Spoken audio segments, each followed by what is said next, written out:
All right, let's jump right in. Picture this. You're in a super high-stakes meeting. You know the kind. People are talking over each other, making these big, bold claims. Everyone's just fighting for the spotlight.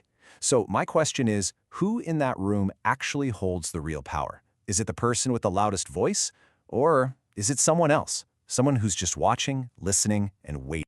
And that brings us to this wild, central idea from our source material today.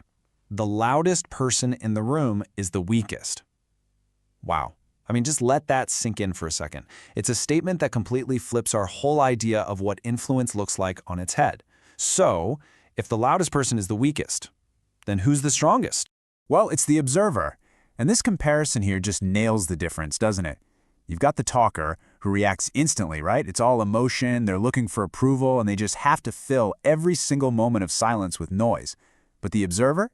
Oh, they're playing a completely different game. They're not being passive, they're being strategic. They're listening, gathering information, and basically, they're figuring out everyone else's next move. So, how does this power actually work in the real world? Well, it's built on 3 core pillars, and we're going to break them down, starting with the first one, the power of mystery. This is all about how saying less can actually make you seem like you know so much more.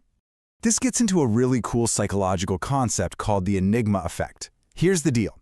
Your silence isn't just emptiness. It's more like a blank canvas. And when you don't immediately show your hand, people can't help themselves. They start to fill in the blanks with their own ideas, their own fears, and their own assumptions. And a lot of the time, they'll project this idea of deep intelligence and insight onto you. And this whole mystery thing, it works directly to your advantage. First, people get incredibly curious about what you're thinking. And while they're trying to figure you out, they end up revealing more and more about themselves, trying to get a reaction. What that means is, when you finally do decide to speak, your words land with so much more impact, simply because everyone's been waiting to hear them.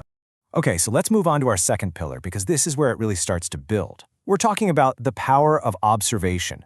This is where silence stops being a defensive shield and becomes an offensive tool, a way to strategically gather intelligence.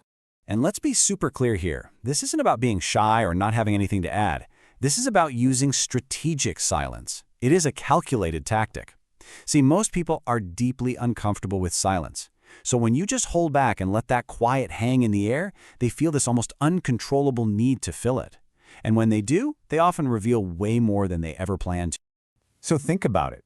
While the talker is busy transmitting information, you, the observer, are just receiving it all. You're watching their body language. You're noticing those little hesitations. You're hearing what they aren't saying.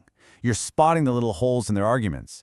And maybe, most importantly, you're giving yourself priceless time to actually think before you respond, instead of just having a knee-jerk reaction.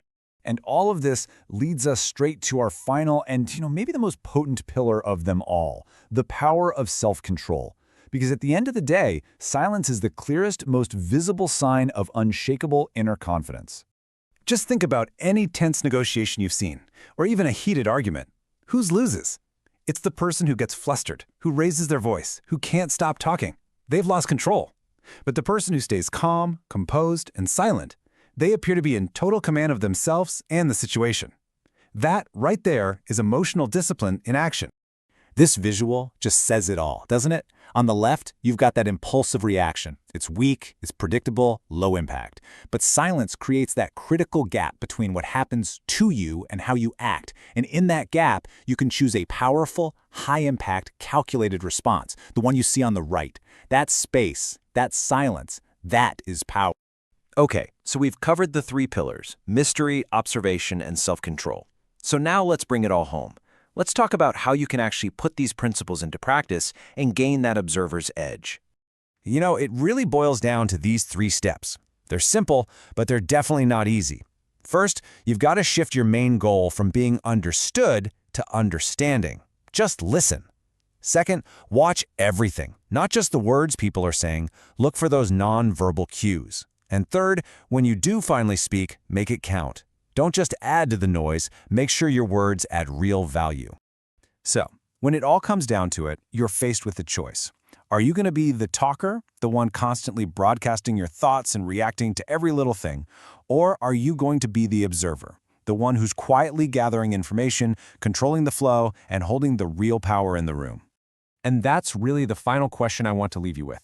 In this incredibly noisy world we live in, where absolutely everyone is shouting to be heard, maybe the most powerful thing you can say isn't a statement at all.